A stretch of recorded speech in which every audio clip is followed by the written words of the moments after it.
And so if you talk to people that were my classmates around the same time, they will tell you that I became the guy. First of all, I would go to every single lecture live. Like I wasn't one of those people that would sit and like watch the lectures in my, in my dorm room. In addition to that, I would go up to the lecturer after every single lecture and I would ask questions. Specifically, I would make sure that I would write down questions during the lecture that I would ask them afterwards, things that weren't clear to me. It forced me, because I committed to asking lecturers questions in between every lecture, because I had committed to doing this, it forced me to really pay attention. Now, in the beginning, I'm sure that a lot of people thought it was really weird. I would get comments from people like, oh, just memorize it. Like, why do you care? Why do you care about the mechanisms? Why do you care about the principles or things like that? Like, just learn first aid. I was like, no, like what I care about is I'm paying a huge amount of money to be here. I want to make sure that I'm the kind of future professional where I'm not just like saying things just because it's my opinion. Like I actually remember the basic sciences and I can use that to better the lives of the people that I'm caring for. And so it was okay, right? Like because I had a larger vision of what it is that I wanted to accomplish, it was okay for me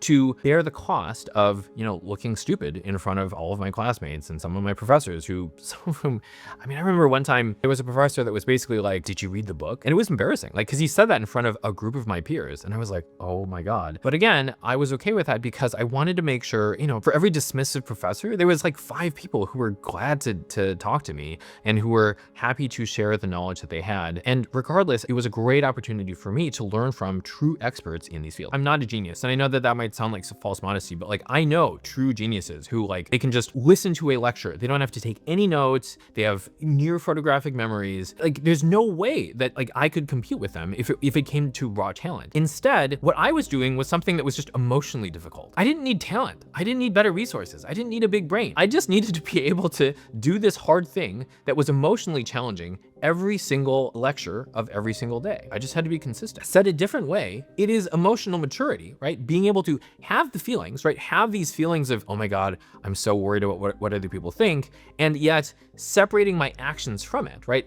Even though I'm embarrassed by asking this question, I am still going to ask the question because what I care more about is my ability to learn and retain and use this information in a long-term context for my future patients, for my future students, for my future colleagues, whatever it is. I care more about my values than I do about my short-term discomfort. And hopefully that thought is comforting to you because you don't have to be a genius to do it. Like you just have to be willing to deal with some discomfort.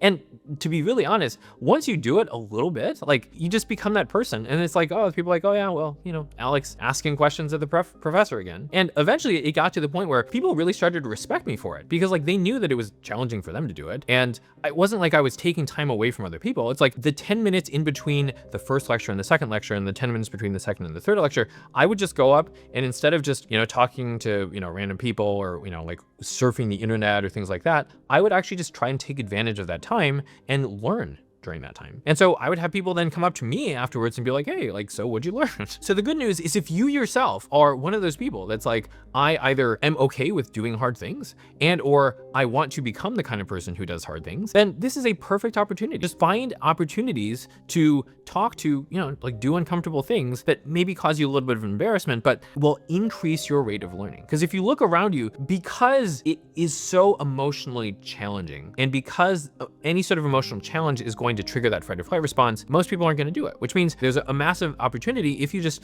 take the first step. If you're a medical student or a doctor preparing for either the USMLEs or COMLEX or one of your medical board exams, then be sure to sign up for our free 14-step program where we'll walk you through the most efficient ways for you to improve your score in a short period of time. And if you're interested in getting there faster, be sure to book a free call with our team where we'll break down what it is that's holding you back and, if it makes sense, explain how it is that we can help you to get there more efficiently.